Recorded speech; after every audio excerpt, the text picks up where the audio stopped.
जिस तरह के दौर से हम गुजर रहे हैं, जिस तरह के हालात हैं, हम सबको खास तौर पर मैं बड़ी एक माजर से बात करना चाहता हूँ और दुख से कि आज हमने निस्बतें ज़रूर अपनी बनाई हैं, हम बैत में हैं, लेकिन मैं जिस चीज़ की कमी महसूस कर रहा हूँ कि हम बैत होने के बाद अपने बुजुर्गों से जो फैज़ लेने वाला मामला है वो हमें कम होता चला जा रहा है। वो जो बुजुर्गों के पास बैठ के जो बैठक वाला मामला होता था, जो निगाह से जो चीज़ मिल जानी है वो उस तरह नहीं मिली। आज जो चीज़ मैं देख रहा हूँ या जो चीज़ मैं महसूस कर रहा हूँ कि हम बैत तो अपने पीर मुर्शद के होते हैं, लेकिन जब हमें किसी चीज़ की ज़रूरत पड़ती है, किसी चीज़ को पूछना होता है तो हम फ़ौरन से पहले अपना मोबाइल निकालते हैं। तो मैं ये बात करता हूँ कि बैत तो पीर मुर्शद के हैं, मुरीद जो है वो मोबाइल पे हो गए हैं। जिसका नुकसान हमें ये है कि वहाँ पे हमें ये नहीं मालूम कि जिस मसले को हम देखना चाह रहे हैं वो किस अकायद के साथ हमारे सामने आता है, और जो मसला पीर मुर्शद ने समझा देना है वो मोबाइल नहीं समझाता। हज़रत साहब क़िबला रहमतुल्लाह अलैह, क़िबला सैयद अबू फैज़ करमरी रहमतुल्लाह अलैह की बारगाह, आपके दोस्त थे, उन्होंने एक दफ़ा रात एक ख्वाब देखा कि आपको रात सरकार दो आलम सल्लल्लाहु अलैहि वसल्लम की ज़ियारत हुई। वो बड़े खुश। सुबह जब हज़रत साहब की बारगाह में आए तो अपने जो करीबी साथी थे हज़रत साहब के, जो बैठक में सब बैठे होते थे, सबको आप बताना शुरू हो गए कि मुझे रात सरकार दो आलम सल्लल्लाहु अलैहि वसल्लम की ज़ियारत हुई। और इससे एक मुसलमान के लिए और क्या खुशनसीबी होगी। लेकिन उसे सिर्फ मसला समझाने के लिए बात हज़रत साहब ने जो फरमाई उसके लिए,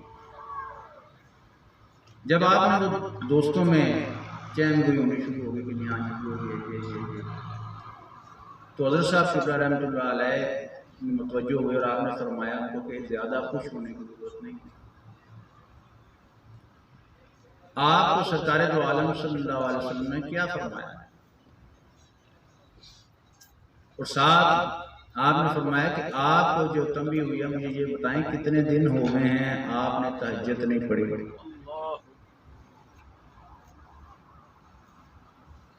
अब एक तरफ सरकार दो आलम सल्लल्लाहु अलैहि वसल्लम की मुलाकात की खुशी मौजूद है,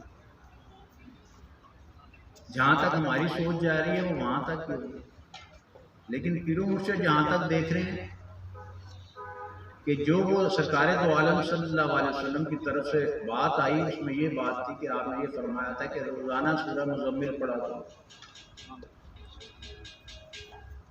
हज़रत साहब ने जब ये बात आपके कानों तक पहुंची तो आपने ये फरमाया कि सरकार दो आलम सल्लल्लाहु अलैहि वसल्लम ने तुम्हें जो तंबीह फरमाई है, बताओ कितने दिन हो गए तहज्जुद के। अब वो मसला जो है उसका हल जो है वो तो अपने से तो हमारे से नहीं निकल सकता। जब अब तक हम अपने बुजुर्गों के साथ राब्ता नहीं रखेंगे, सोबत नहीं अख्तियार करेंगे, किस तरह वो मामला और जो निस्बत का मामला है वो भी इसी तरह है। हज़रत साहब ने बड़ा अच्छा एक चीज़ अल-फ़क़्र में फरमाई है,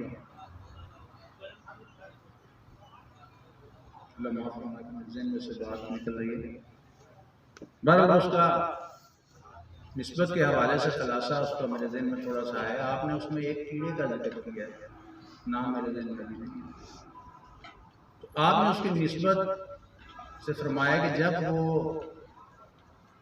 लोग ये कहते हैं ना कि जनाब जाके पीर मुर्शिद से मिलता क्या, किस तरह मिल जाता है, निकाह क्या है, तो असल में उसकी वज़ाहत फरमाते कहा कि अगर एक कीड़े को वो चीज़ मौजूद हो, अल्लाह ने कीड़े को वो चीज़ दी हो, तो उस कीड़े को हज़रत साहब ने इसकी मिसाल देते फरमाया कि जब वो नर और मादा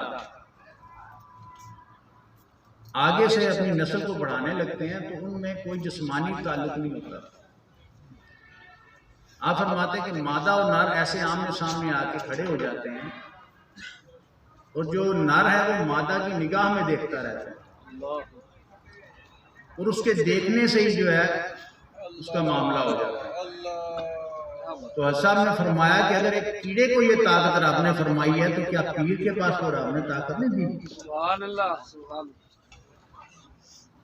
इसलिए दोस्तों के ये निस्बत के मामला जो है अल्लाह ने हमें अता फरमाया और ये बहुत बड़ी बात है। और आज के जिस दौर में से हम गुजरे यहाँ पे तो हर लम्हे ईमान के डाकू बैठे हैं। कभी कुछ बसों से आपके दिलों में डाले जाते हैं, कभी कुछ जाता है, कभी शरई मसाइल के अंदर उलझा देते हैं, कभी कहीं कुछ कहीं कुछ। और अगर इन चीज़ों से दोस्तों बचना है तो जो आपकी निस्बत है आपके पीर मुर्शिद उनके करीब हो, दूर रहने से मामला नहीं हल होता। निस्बत जो है वो बहुत बड़ी आला चीज़ है, वो खाली यहाँ तक नहीं है। हज़रत साहब किला सैयद फैसल सरकार रहमतुल्लाह अलैह की बारगाह में एक दफ़ा एक अम्मा जी की बैत हुई, मेलसी से उनका ताल्लुक था। बाद में उन्होंने हज़रत साहब की बैत जो है वो छोड़ दी या तोड़ दी और आगे किसी पीर के बैत हो गई। हज़रत साहब मेलसी गए अपने किसी दोस्त के पास। जैसे आप जाके वहाँ बैठे हैं तो एक दोस्त आगे बैठा, वो अम्मा जी विशाल कर गई। हज़रत साहब ने एक ठंडी सांस ली और फरमाया कि हाँ अब उसको मेरी जरूरत थी। आपने फरमाया कि अब उसको मेरी जरूरत थी, लेकिन क्योंकि उसने मेरी बैत छोड़ दी है लिहाजा अब उसका वो पीर जाने और वो जाने। यानी कि मरने के बाद जो कब्र के मामला हैं पीर की तो वहां तक रसाई ना है। आपने फरमाया कि वो आगे के मामला कि अगर वो मेरी बैत होती तो फिर मैं उस पर तवज्जो करता। और इसका वाक़या हज़रत मोइनुद्दीन चिश्ती अजमेरी सरकार रहमतुल्लाह अलैह का आपका एक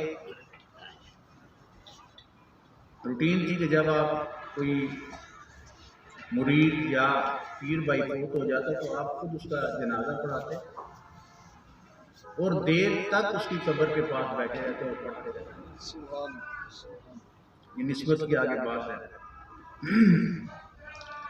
आपके एक पीर भाई का विशाल हो गया। हज़रत मोइनुद्दीन चिश्ती मेरी सरकार रहमतुल्लाह अलैह अपने मामूल के मुताबिक आपने जनाजा पढ़ाया और उनकी कब्र पे जाके बैठ गए। तदफीन के बाद हज़रत मुख्तियार काकी रहमतुल्लाह अलैह के साथ जैसे ही कुछ वक़्त गुजरा तो आप अपने दुआ फरमाई और खड़े हुए। हज़रत मुख्तियार काकी रहमतुल्लाह अलैह ने फरमाया कि जो आपके बैत हैं मुरीद हैं उनके लिए तो आप बड़ा टाइम देते हैं, तो आज अपना पीर भाई था तो आपने टाइम ही नहीं दिया, फटाफट दुआ फरमाई। तो हज़रत मोइनुद्दीन चिश्ती अजमेरी सरकार रहमतुल्लाह अलैह फरमाने लगे कि ये बैत भी अजब चीज़ है। जो निस्बत है वो भी बड़ी अजब चीज़ है। आपने फरमाया कि मैंने अपने पीर भाई की तरफ जैसे ही तवज्जो की तो उसकी कब्र में जैसे फरिश्ते आए हैं तो एक तरफ से आपके पीर में हज़रत हारून रहमतुल्लाह अलैह तशरीफ ले आए। सुभान अल्लाह। आप फरमाने लगे कि मेरी तवज्जो अभी उतनी नहीं थी तो फरिश्तों को हज़रत हारून रहमतुल्लाह अलैह ने फरमाया कि दोस्तों ये बंदा जिसको तुमने पकड़ लिया है गुनाहगार है, इसको छोड़ दो। उन्होंने कहा हुज़ूर इसने दुनिया में जो है ना कोई काम इस तरह के नहीं किए लिहाजा इसके ऊपर सख्ती है। आप फरमाने लगे कि मैं ठीक है आपकी बात मानता हूँ कि दुनिया में इसने काम तो अच्छे नहीं किए लेकिन दुनिया में इसकी मेरे साथ निस्बत जरूर हुई। सुभान अल्लाह। आप फरमाने लगे हज़रत हारून रहमतुल्लाह अलैह के तुम जाओ अल्लाह की बारगाह में जाके तो इस बंदे का ताल्लुक हज़रत हारून रहमतुल्लाह अलैह से है तो जो अल्लाह ताला इसके लिए फरमाता है वो करता है। सुभान अल्लाह। हज़रत मोइनुद्दीन चिश्ती अजमेरी सरकार रहमतुल्लाह अलैह कहते हैं कि वो फरिश्ते चले तो गए लेकिन आए नहीं।